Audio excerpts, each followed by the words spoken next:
Hi, everybody. It's Bob Ost, and that means that this is Friday and it's Valentine's Day. Happy Valentine's Day to everybody out there. I hope those of you who are seeing us after this recording, I hope you had a wonderful Valentine's Day. I hope you have the wisdom to recognize the love that's in your life, um, as opposed to wondering where the love is. It's there. We all have access to love.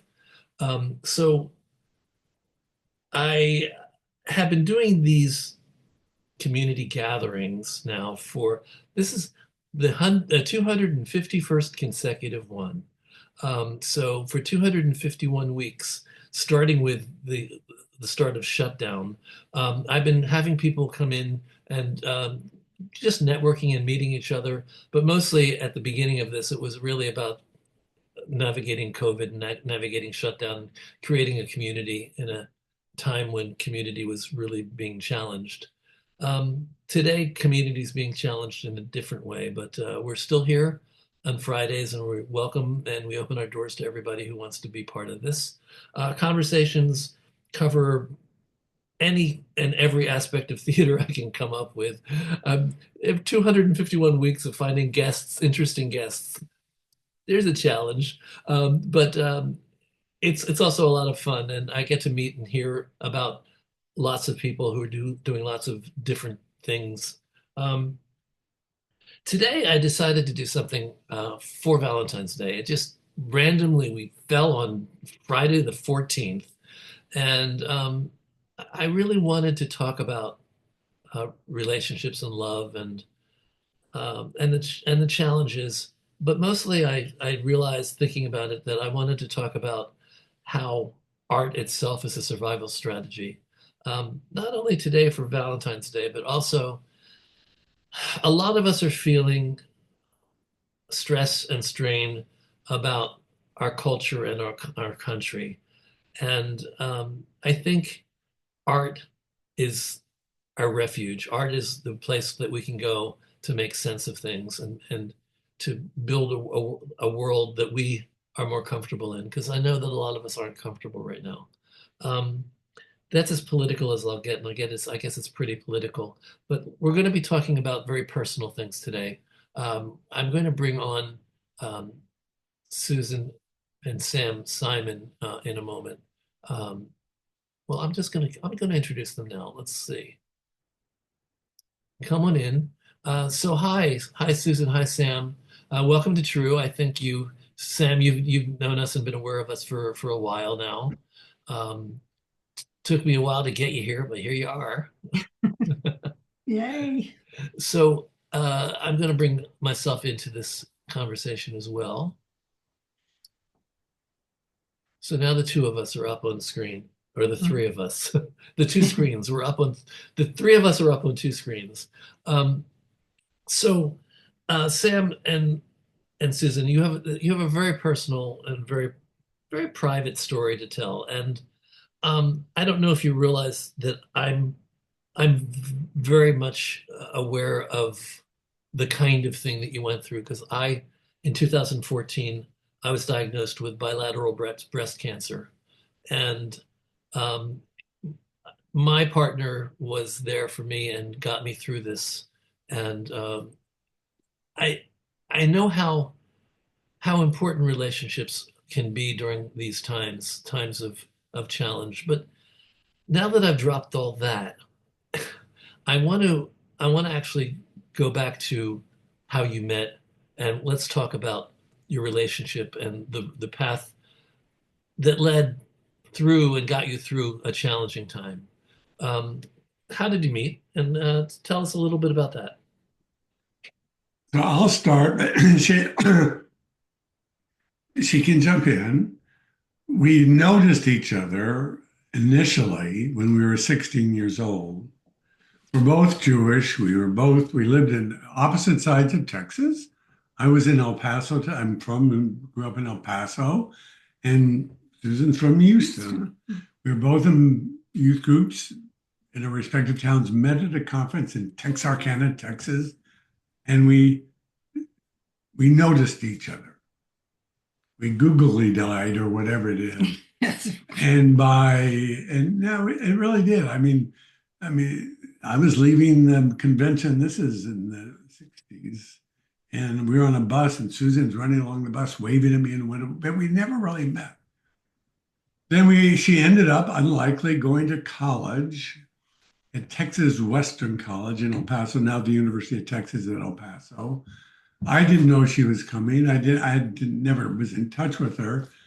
It turns out she had a relative in El Paso, and she wanted, like any young person, to be as far away from home as possible in college. And from Houston to El Paso, that was that. And so we were on a date, a double date.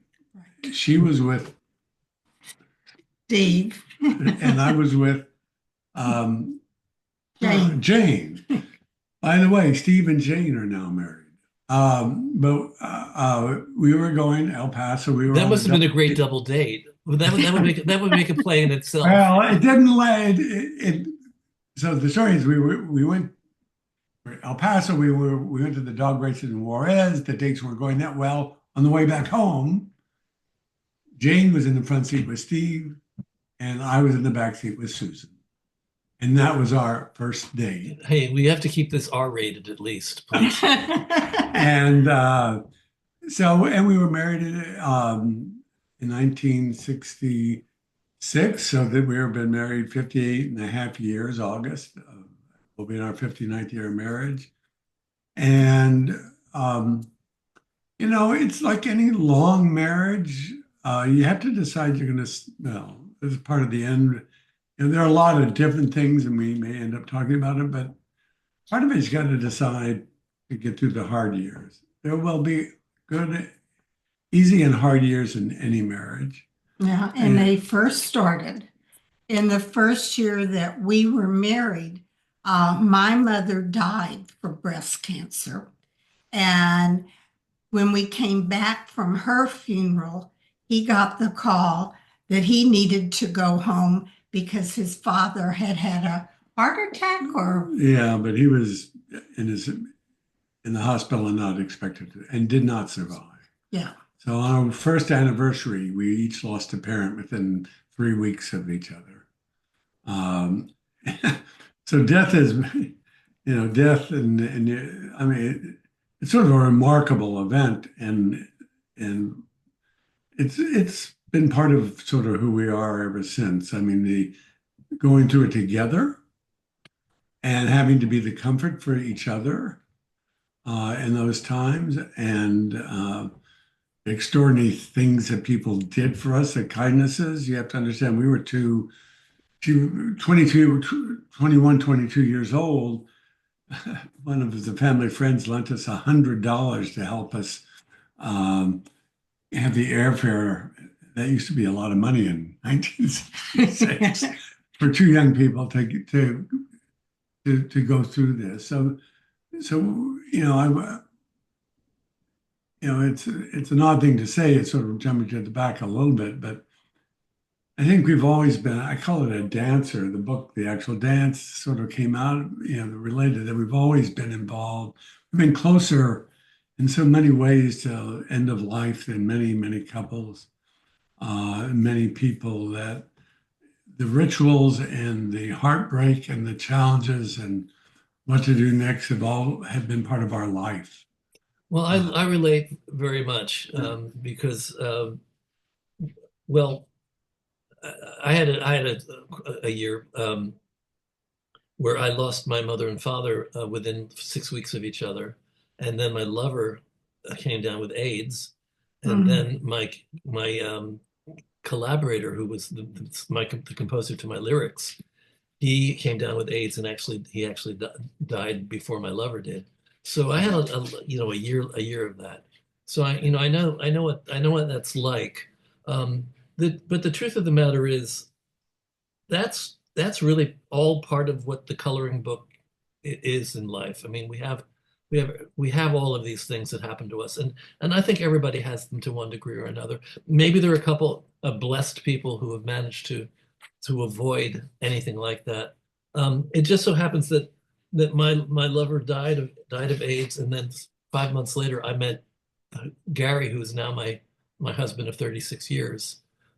So there are ups and downs for in lives in You lives. know, Bob, we're about to both be 80. We're in our 79th year of life. We still find people have their a parent or parents alive. That's not too many. But into our 50s and 60s, many people had their. So it is not that, my opinion, my experience is the largest experience is to have parents until they're in their 50s, Well, well, I'm not 60s talking or 70s. specifically about parents. I'm talking about loss.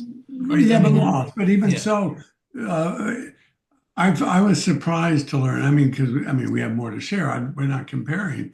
It's just that I was became surprised because it was so much of a norm for us that so many people had not experienced it. And that's all. I, I I don't know what the norm and the average is.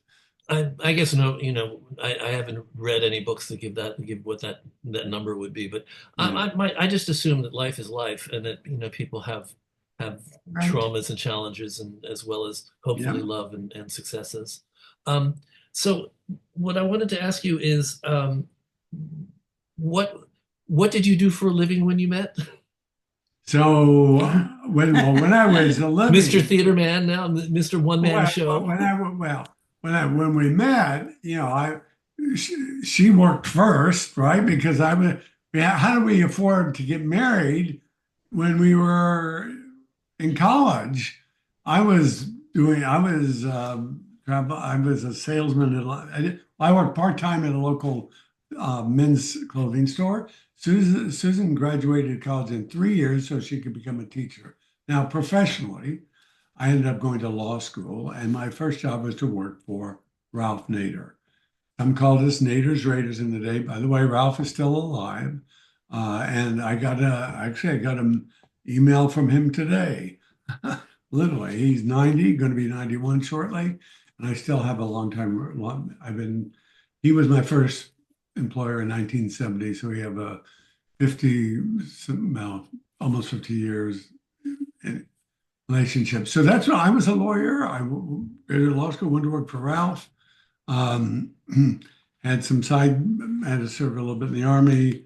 I call myself a troublemaker. It's in my current play, but created a public affairs firm in Washington for 25 years and became a social justice, or became a senior fellow for I'm a nice Jewish boy, for the social justice ministry of the Collegiate Church of New York.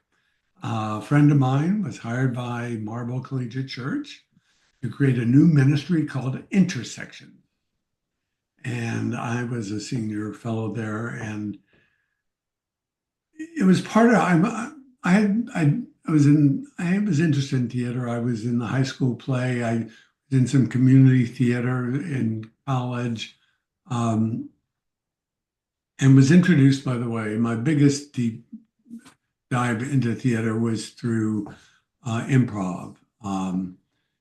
I There was a theater company from New York that was doing some things here in Washington called, some of you may know of it. When I was working with it, it was called Artistic New Directions. It's now A&D Theater Company. They're focused on theater, and Yeah, I spent Kristen and Jeffrey are good friends. I know them and well. and I spent a lot of time in theatrical improv, but I will just say this: improv changed my life. If I were to be asked about one part of growing up, when I mean growing up, I mean maturing and seeing the world differently and being a better person. It's been my training in improv, and Gary Austin was still alive and part of their theater teacher corps. And I became, I want to say, good friends with Gary, although he was tough. I don't know how many people knew Gary. I presume you may have, Bob. Um, but Gary, he founded the Groundlings in LA, which where the first Saturday Night Live guys came from. I actually went, my first play, the actual dance, I went shortly after I started performing. And that's a play of what's it like to be the partner of your wife when her doctors tell you she's not going to survive? And it took me a long I want to hold on that for a second because yeah. I want to get there. Okay. First, I want to ask Susan during this whole period, how did you ever imagine that Sam was going to become so involved in theater when you first knew him? No, I knew, I didn't actually, think about it. However, this is very interesting. When or before he asked me to marry him, he said he had written a diary in his teenage years and that I needed to read this diary before I would say yes or no. So there were hints in that diary about possibly something like that could happen because he had been in community theater and other things, all the things that he had done. Uh, but I guess I started paying more attention when he did start doing the improv. And I went to a couple of workshops with him, got on the ground with him, Rolled around. learning breath then. So, Fox Prescott's breath work. right. So, yeah. So Sam, for you, um, theater, what was theater's purpose in your life, and how did you reconcile it with being a lawyer and being involved with Ralph Nader and all that other political and important stuff that you were doing? You ask the hard questions. I don't know if I've thought about it in those terms. I will only say, the improv work, it, in so many ways, it was not intuitive. Actually, I had been in a play, local community theater. I guess I was still, I don't know if I was working for Ralph or yeah, probably or on the hill. But one of the actresses in it had said, there's this other group forming and doing some improv. I think you would enjoy it. So somebody saw something in me from being in the same show, a fellow actor who was an actress, who saw something in me. She said, "I think you would find it. You would like it." And it was the first time I ever did improv. I didn't know anything about it, and I did. It was funny. The woman who was led the class did something to me once that apparently I didn't rehearse well. But she says, but in the shows, you're beautiful in the improv show. But she said, I wouldn't know it from our rehearsals. It was interesting. I still remember that comment many years later. But improv is such a tool for life, not just theater and being on stage and learning how, the goal, and not just the yes and, but Yeah. somebody said it in the yes and it's supporting your fellow actor. So interesting that you're so specific about improv because I have a theory that art is important to most people, if not all, and just art takes so many different forms. I mean, I would say that this is your chosen form. This is the pathway that you chose to learn about the world and learn about yourself. I mean, that's what I think art It's the helps us with. well, I will say this, and it's the integration of the two. I learned something. So in this nonprofit advocacy group I got involved in New York, they were using art as a form of persuasion. And we were in an advocacy group, but they had music, they had theater, they had drawing, and just so odd. By that time, I was a voice, and they followed it. They were sending a group. This was been the first middle Pakistan, and they sent a group of people that were going to go to Pakistan and write a report on the immigration crisis, send it to Congress. Then why send a dance? And they did. They sent a dance troupe director They sent a playwright. They said, come back and create art about what's happening there. And that will, and they ended up doing it. It taught me that changing the heart and changing how people feel and see the world is more important than policy papers and words sometimes. That people's openness to changing their minds and see it's how they relate to real life. And theater and art and dance, all of it can be part of that, I think. Well, let me ask Susan, in what way was art a part of your life, and how how did you feel about Sam's journey and his going into improv and into stage? It wasn't at the sacrifice of your work. You were still doing your work. You were doing both.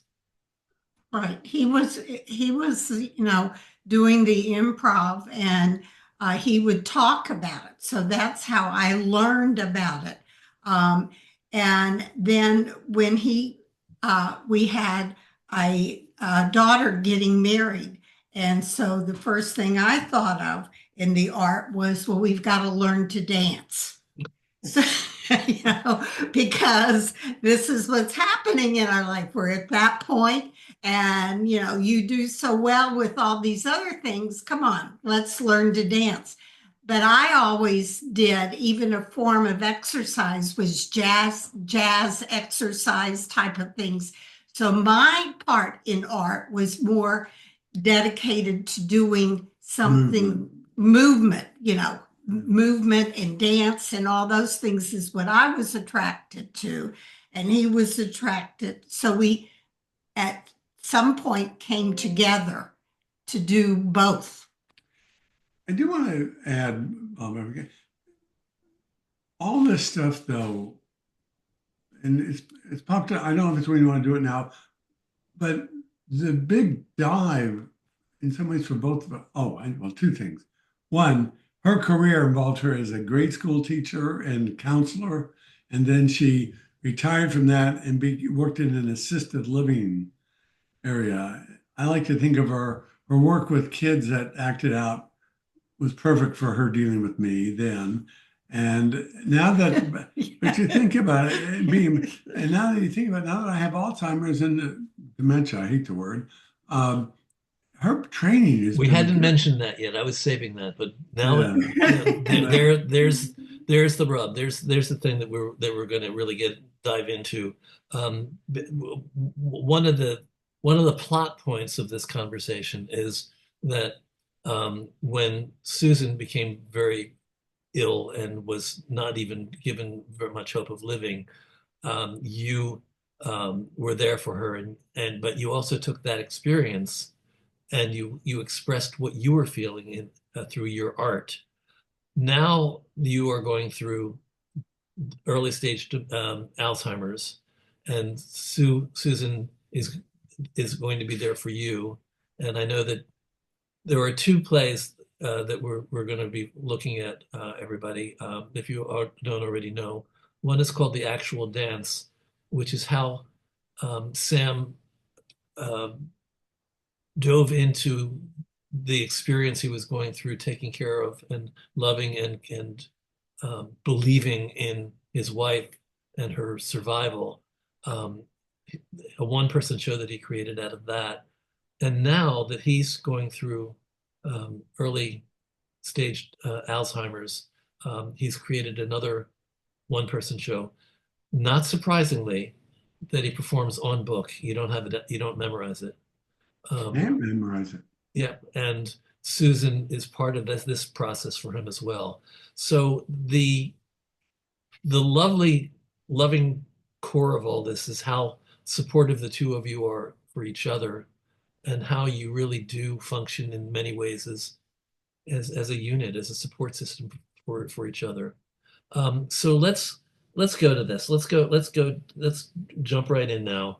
I was trying to set the stage. I was trying to give a little bit of background. But Susan, um, if somebody asked me to do this, I'd have a hard time, but I would be able to. Can you tell us what happened when you found out when you got your diagnosis, and what you felt like and how you dealt with it. Do you mind talking about that? No, well, um, it was in the year 2000, and people even today say, "How long has it been?" And I say, "I can tell you the exact date of the surgery, and it was May 1st. So May 1st of 2025 will be 25 years." Well, Um, that's November 20th, 2014 for me. Yeah, right. We will never forget these things No. at all. I remember very much in the very beginning um, saying, "Okay, um, it's not it's not going to happen to me." My mother, I know what happened with her, but that's different times.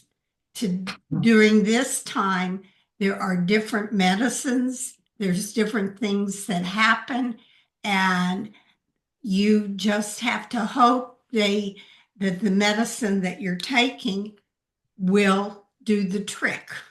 Basically, you'll after you go through both radiation and chemo, then okay, we'll see where we're going from there. I just took it step by step. Um, and I had no idea what he was thinking because I constantly said to him, to my children, and my friends, this has got to be positive. No one can, yeah, if you want to cry, go cry somewhere else because I'm not sitting here crying. I'm sitting here trying to make my life as normal as I can. And yes, there's going to be bad days, and I might say, don't come over and visit me on those days. I had a sister-in-law who had just finished the chemo and the radiation. So she knew which days to call me. She lived in Houston and say, "Are your feet feeling this way or that?" So having someone tell you when you're experiencing parts of what happens after the chemo was very helpful because, okay, you experienced it, you got through it, I can do the same thing. I also had a niece whose my stepsister died of breast cancer too, and she was only 29 years old.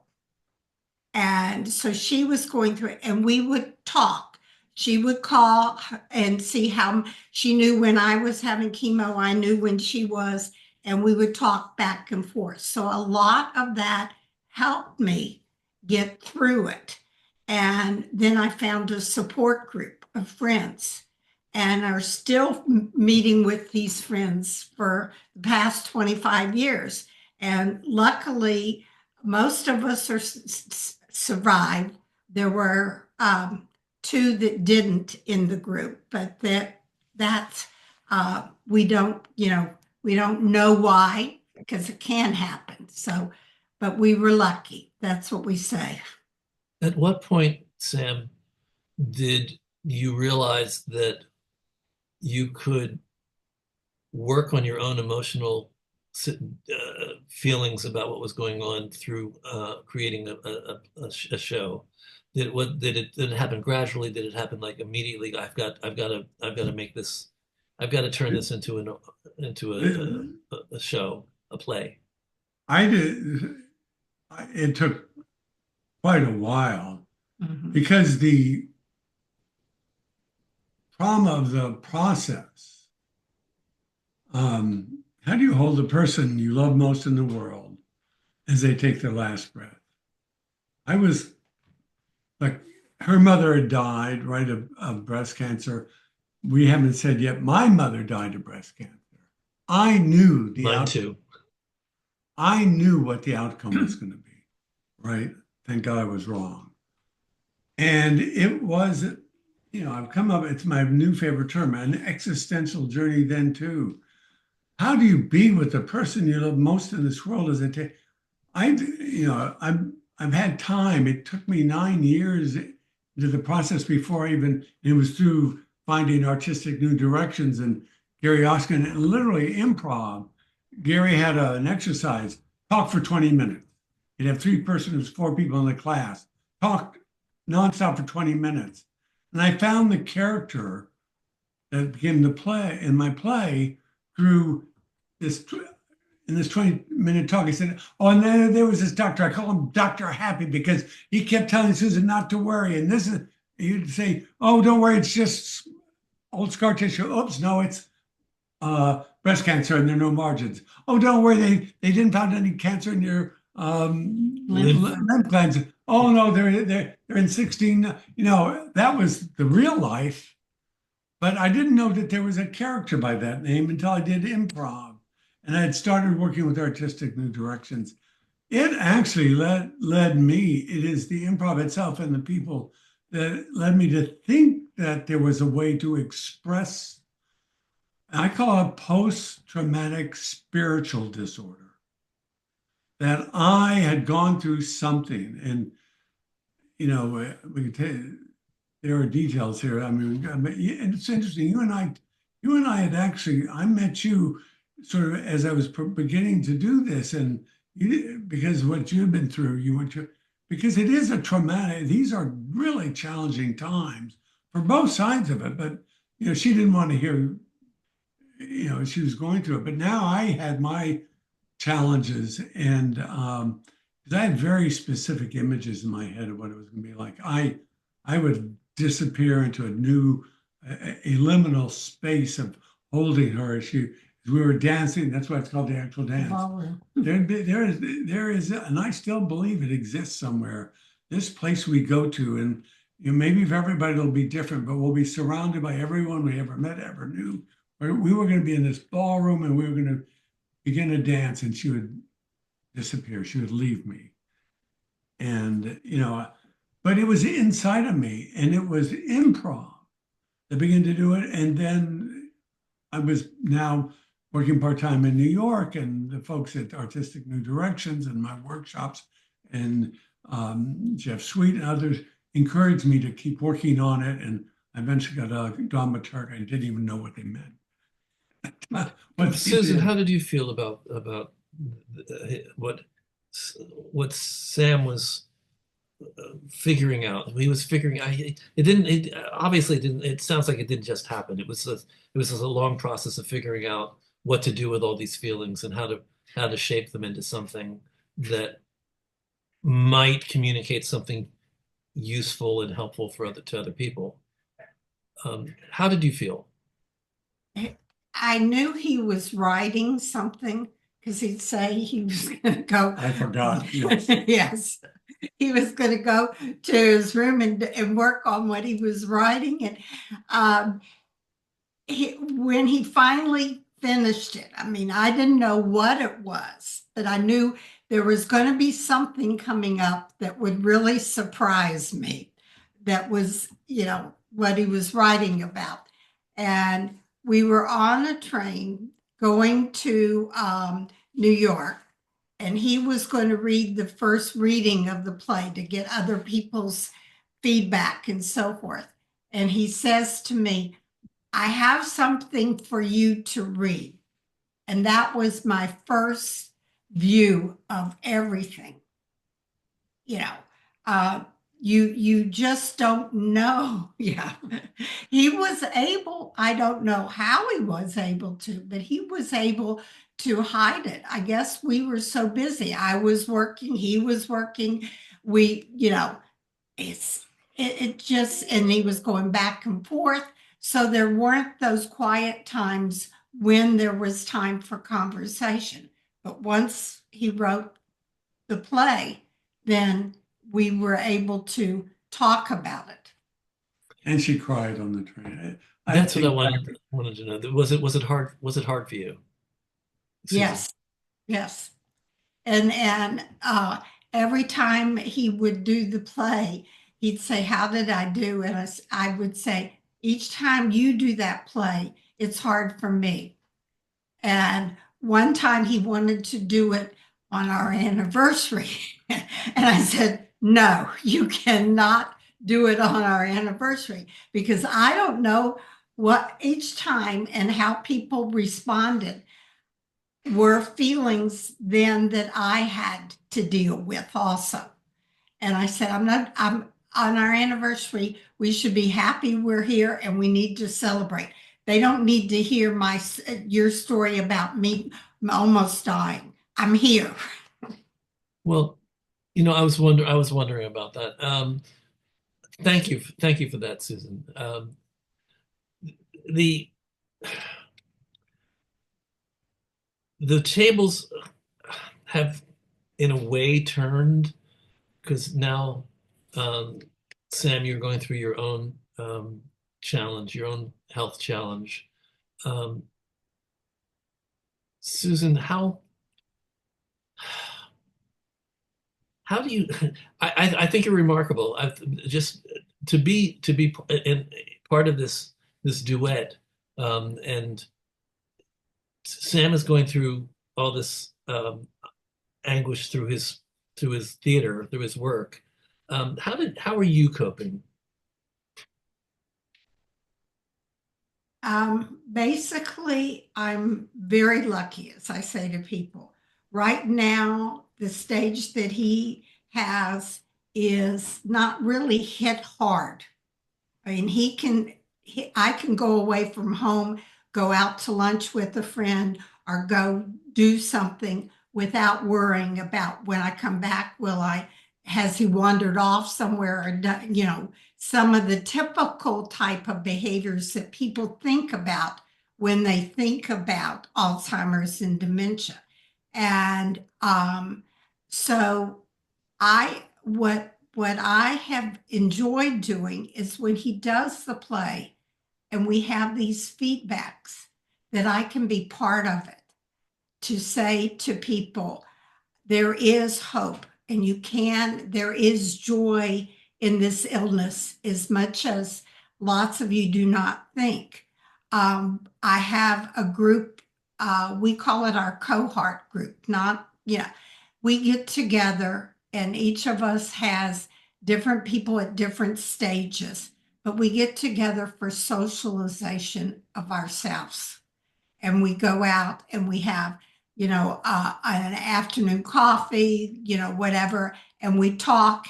And if someone needs help, we sit there and we try with different things because each of us have had different experiences. So we let each other and we say, try this or try that. And we do it once a month. We don't make it like a group that meets all the time. It's not a therapy group. It's just a cohort group, a group of people you could turn on if there was an emergency or if I needed someone that to stay with him when he got to that point. I know one of those people would be there for me. So I've and the advocacy Advocacy, yes. yeah, that we have started with this and how he came up with the term as when I had breast cancer, and I don't know about you, there was a navigator person that was there. The hospitals And mainly. then in the hospital, told him exactly what I would need, to go out and buy that would make me more comfortable and so forth like that. They're called breast navigators, by the way. Medicare will pay I for had them now. no idea. Yes. I had nothing of the sort. Possibly because I was a guy with breast cancer. Nobody knew what to do with me. Yeah, Yeah. but even then they had breast navigators mainly in the hospitals. Right now, Medicare will pay for you in the home. They call them breast navigators. I had never heard of it. Nobody ever Yes. talked to me about it. Well, she is now my cognitive Cognitive navigator. navigator. I use that word. People, when they hear it, like it, but I want to get to something because I don't want to miss it, and I keep thinking about it. Okay. And I hope people, and it's something we are qualified to say, and that we've had experience. I think the ultimate act of love having the privilege to be with somebody as they may be dying, as you think that, and or as they're very sick. And it's not necessarily easy, but it is not even but. I hate that word. Right? Get rid of it. And it is, I don't know any higher level of commitment and gift to somebody as they Absolutely. are thinking or feeling, because there's the fear. Of course, at the time, and I don't, I'm early enough, but you may be internally yourself struggling, but if you can be there and know the person knows that they're loved and that you've been able to give that gift of that yourself, that's what my Mhm. view love really means. I've been there and I understand it thoroughly. I had to I was there the last couple of weeks of my previous lover's life. Spent a lot of I slept in the waiting room outside of The waiting room, or when you can inside the room itself. If you, and this is a different, and at the same time, it's a terminal illness. And by the way, the play starts off with, just so people may be listening, say he doesn't have, I assure I love my opening.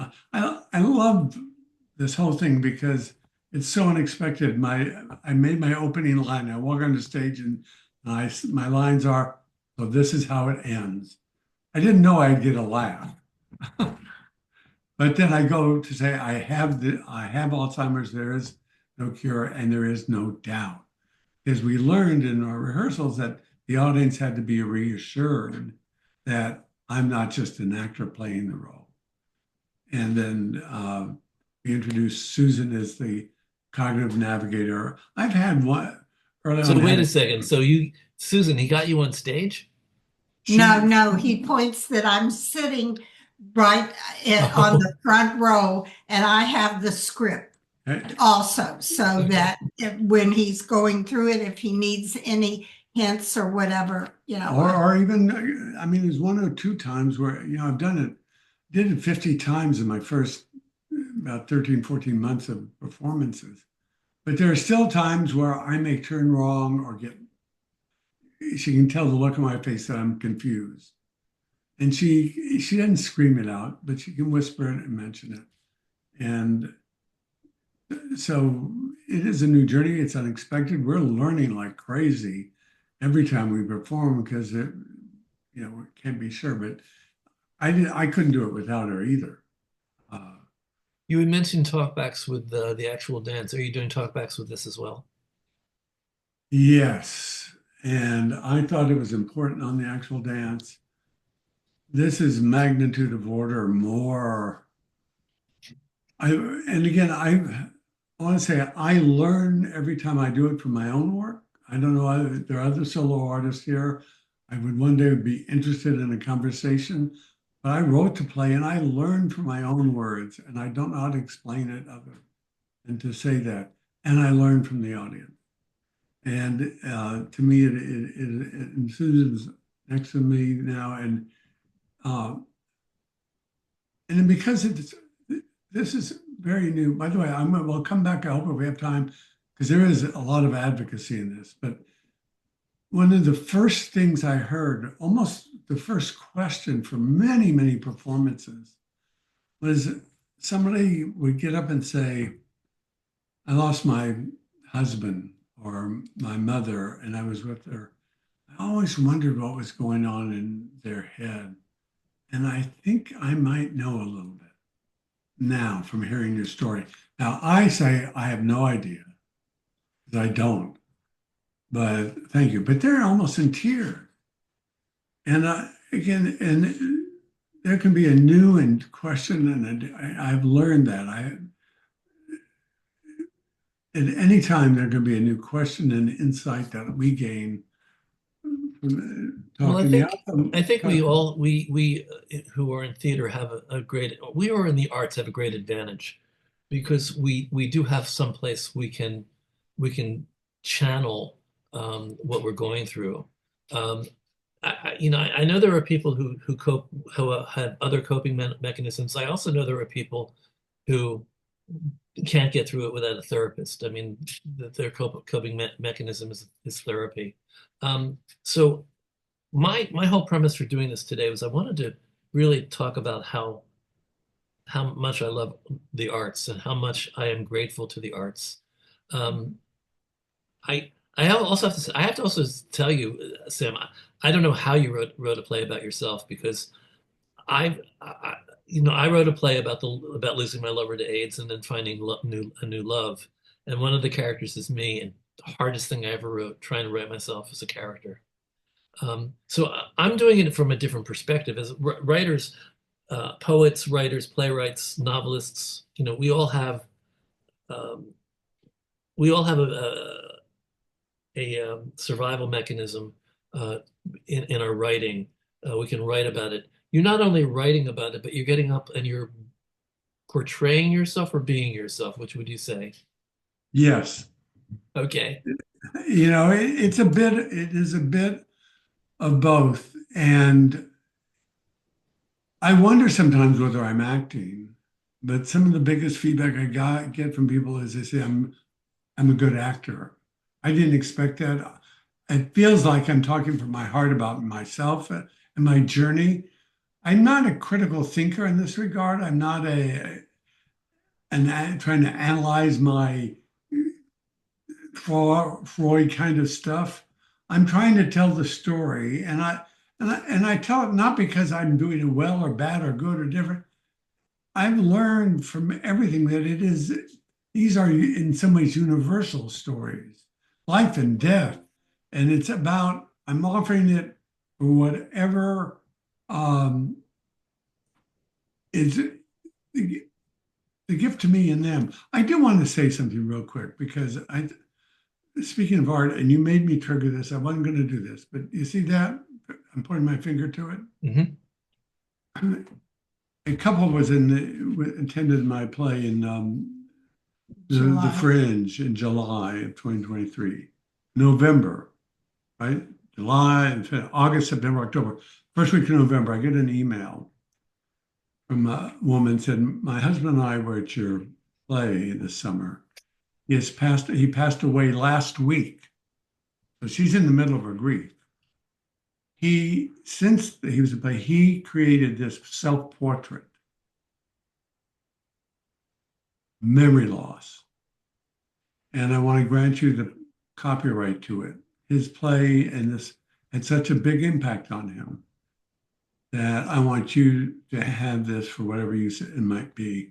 I am so not only honored, humble, for anybody who wants to do this work. If my work can have that effect on somebody that they want to do that because it's moved them, I'm not bragging. I don't know how to deal with some of it when that happens, but it Well, is well, a blessing for me. it, it's I mean it's just known that art is in two parts basically. It's self-expression and communication, and both have to be equally strong for something to, I think, be successful. So your self-expression has to be done in a way so that it can communicate to people. And apparently, you've communicated your experiences in a way that hopefully was healing. It sounds like it would be healing for other people. Um, and that's probably also the case with the actual dance. Um, what was it you wanted? What was it you what was it you thought you wanted people to learn from it, and what did you find out that they were learning from from your play? Well, I apologize, but the answer is that the love inside of you, it lasts forever. It's a steal from the movie Ghost. I got to tell you, but nonetheless, it moved me, and I still think of that. And I've watched the movie, So do you and Susan ever make pottery together? not yet, but we do the rest of it. Okay. We did, but I so believe in that still, and the idea that there is a poem. I write poetry. I haven't Yes, he published it. I does. do poetry, And it's the mantra, it's the poem of that journey, and it still is. And it's real quick. It's called Us. Life exists in each of us as a form of the divine, a tangible essence of who we are. Love is when our essence became entwined, each an equal half of the other. I love you simply awakens the us in you and me. Short, by the way, it's put to music. It's on the website, theactualdance.com, go into music. But it's an expression of what I believe. It made me understand. The gift to me was my ability to learn and feel and experience. And it's a gift that I do believe that there is something. Now I'm getting into, woo-woo stuff here. I mean, it chased me into this field. I live in woo woo. Don't worry. That there is something, a singularity between us over time, that we are one. And that makes death even more challenging because we live, it's in the actual death. I found those ideas writing that play and performing it. So that's the gift of theater to me. I discovered that as I had those feelings, I didn't know what to do with them. The ability to write and have good support and then train and say it and then adapt it. But these for me, so you say you don't know how to write about yourself. You know what I can't do? I can't write dialogue. Oh, that's what you do one person shows. Got it. I can't, I don't know how to write words into somebody else's mouth. Oh, But that's my gift. I'm very good at that. But I've been able to find the ability for self-expression in this art. And, now that, it's been 12, is that right? 23, 25, 12 years. I first performed, so it's almost probably 27, almost 28 years of theater work now. There's a gift to the artist in theater, right? Well, I'd like to open up to the room. You can either make a comment, ask a question, or talk about how art has been your own survival mechanism. Would anybody like to raise a hand or just turn on their mic and say something? We'd like to get you involved in the conversation. Everybody's terrified. Okay. Well, we had some nice notes. I didn't see them, some popping up. Well, people saying goodbye. Well, Well, I'd like to say something. I Janet. Okay. I wanted to thank everyone, but I wanted to talk to Susan and Sam and say that the things that you say are so beautiful and part of one's soul understands them, and you say them in a way, and even sometimes very much of one's soul understands them, that makes them more permanent and more available. Beautiful things about life and how to think of it. And I'm sure you've heard this many times. It's a profound gift, and it's a wonderful thing to have things of such goodness and wisdom be more available and more often to one's soul. So thank you. Thank you. And then outside of this room, there's the world. My frustration right now is that I would like this gentleness, this profundity, this willingness to embrace what I feel life truly is, to extend to more people in our country. We have a lot of people who are exclusionary. They're not inclusive at all.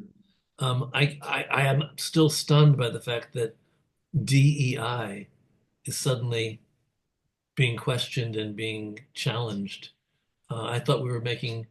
I thought that the human race was beginning to reach a point of understanding, and apparently only a little portion of the human race is there. I don't know. I don't know what we're going to do. Bob, just you made me think of something, just so people can know too. During the actual dance process, Susan said, African Americans are impacted by breast cancer, even at a higher rate. We decided to find, and we did, his name's Chuck Abassi, he's still doing theater in New York, to play, to perform the play. And, in so many ways, particularly in theater, seeing something that's so personal and so intense, people want to be able to look at the actor in the show and project their life story to and from that. And if I'm a white man and then there's a black man who's being going, or an African American man, I don't know. There's enough difference to not be sure. I think the work, when it's done that way and adapted, I would call that a form of DEI. Make sure, So you actually had your play performed by someone other than you. and of a Yes. different race. And I gave up yeah. asking that question years ago because I never found anybody who did. But yeah, that's terrific. Good for you. And He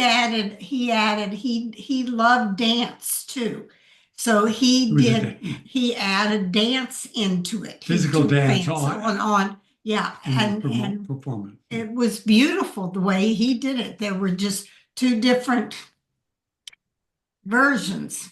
But it was I mean, to me, it is so basic that in so many parts of our lives that people can relate to somebody that you can project your own life story in some ways onto or with that. And it's just unfair. No, unfair. It's just, I don't even know how the right words, that if the only people you get to watch are certain kinds of people with certain histories, how do maybe if I don't know, but anyway, I just you made me think about our decision to let somebody with that background do the show. I wish I had known that because basically that is something that I've been wanting to hear for a long time. I want to hear that somebody who wrote a one-person show for themselves actually gave the script over and was able to see it performed by somebody else. That must be a really amazing situation for you to sit there and watch your play being performed by someone else. I think that's crazy. That's great. Yeah. Catherine Keats, how about you? How do you feel about having your work performed by somebody else? Yours is very personal. I'd do it in a minute. You would. I feel like what happened to me could happen to anyone. And that that anyone could tell the story. I've been asked that all the time. Would you let someone else do it? And my answer is, yeah, they can do it and they're the right person. Let Sam and Susan know a little bit about your piece because it is very very specific. Yes. First, both of you, I'm so interested in everything you said, and listening to you speak on art, it's just amazing. I'm so happy to hear everything that you said and your work with improv and creativity, just all of it I relate to. And so thank you for that. And I'm so touched by it, of course. So my solo show is The Hummingbird. It's a solo beat musical. And I play 15 characters. And it's a story about my being held, meeting a music director, falling in love, and he was a schizophrenic and felt the CIA had implanted a device in his brain to control him, and I was at the center of the conspiracy, and that I needed to be dismembered. And he held me captive, and it culminated in a jury trial. And then he was institutionalized for 6 weeks, long enough for me to go into hiding for 20 years and change my identity.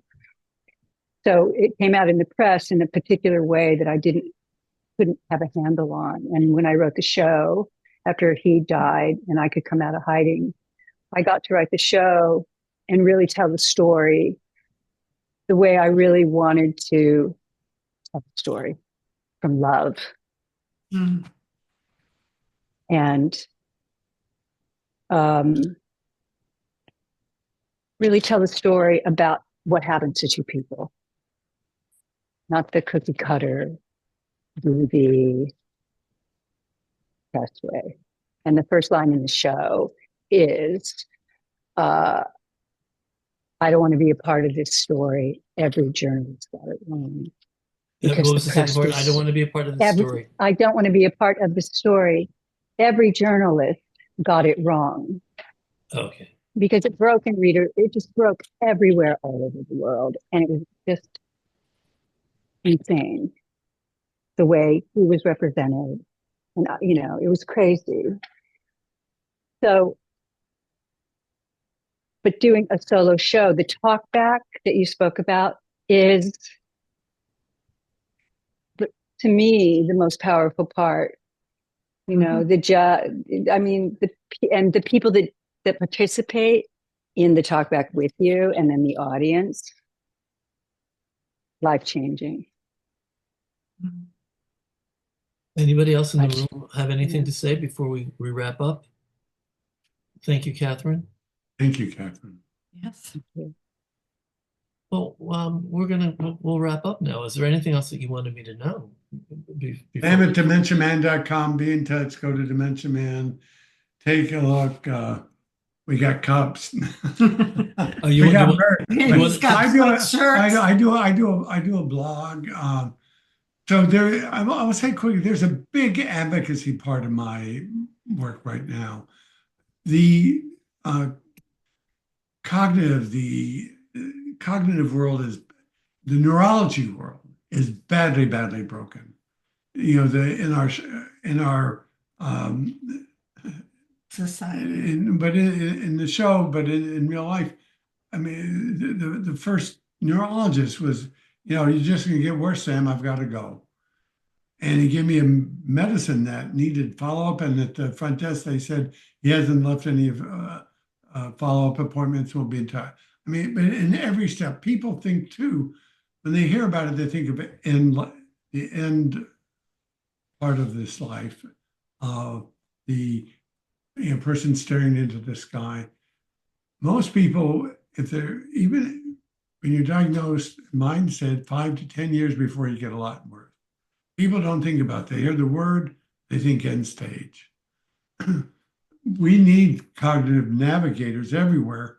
So I can still, for how many more years, I may need Susan, I may need help, I may need more, but I can still get around. And I hate the word dementia. It's not a diagnosis, it's not a disease, it's a negative stereotype of a person. So why did you choose to put it in the title? You are not the first person to ask that. In fact, I was at APAP to do a showcase and was interviewed for their blog, for their podcast. That was the question I was, well, if you hate it so much, how can we call it? Because it is the word of the day. And I'll be glad when I can change it. It brings people into the audience. It is sadly that there is hidden away, there's a big advocacy movement, somebody with real money putting together a lobbying campaign to get a bill passed. I didn't know this, but the word retarded is not allowed to be used by the federal government. It was because a bill was passed and some young person's name to prohibit that. There will be a bill coming up to prevent the use of dementia in federal documents, maybe after the next president, but there'll be a bill and the same process. And it's a cultural thing, and it's going to take a while. So I don't want to just, I think I need people to see this and hear this. We also need to have the same level of accommodation for people with cognitive disorders as we do for physical disorders. And there's advocacy in there for that. Well, there's some part of that that's being addressed, but it's usually for the autistic population. I want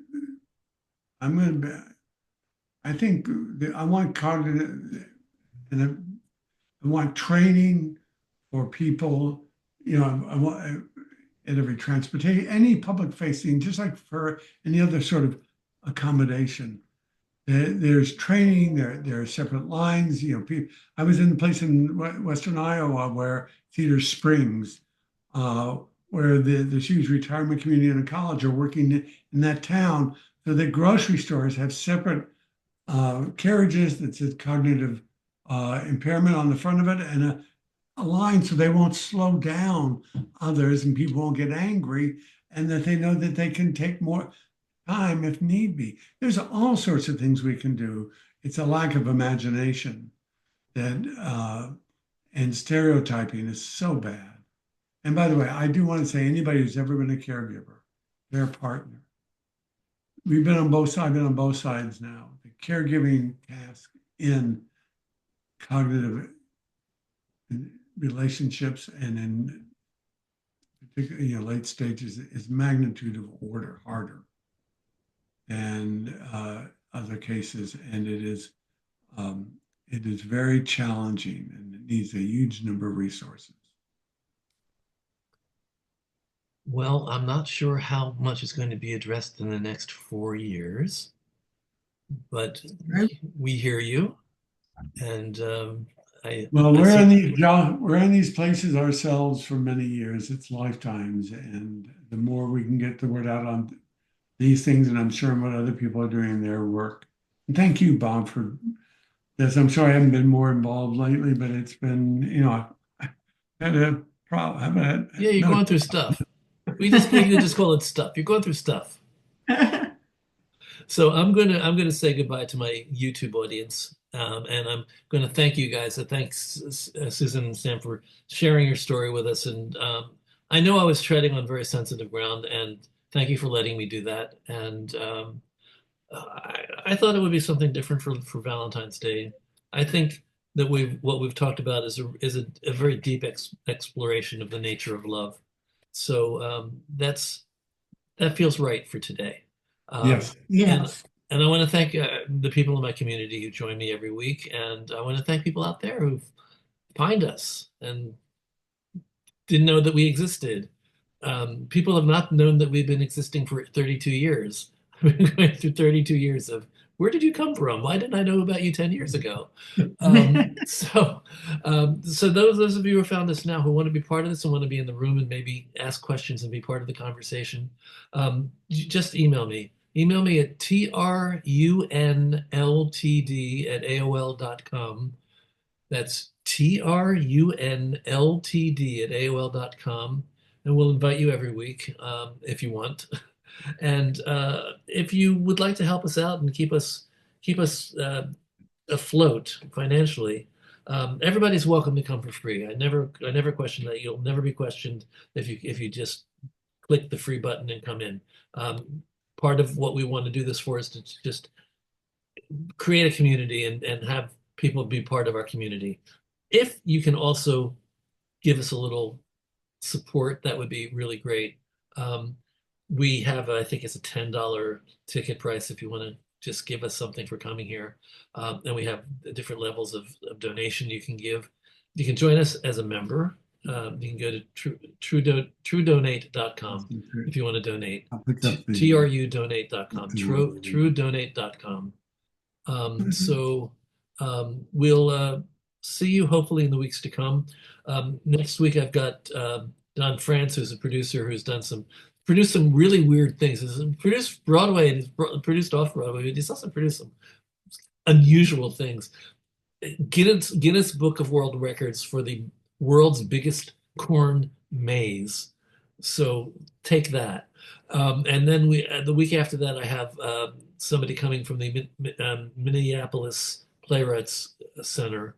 We're going to talk about the programs that they offer, and we're just going to talk about playwriting a little bit. And then after that, in weeks to come, I have Bob Cuccioli is going to come in and be interviewed with me, and got all sorts of things on that I'm trying to get on my radar here. So be part of us. Thank you for being here, and I hope to see you. Well, I hope to see you soon.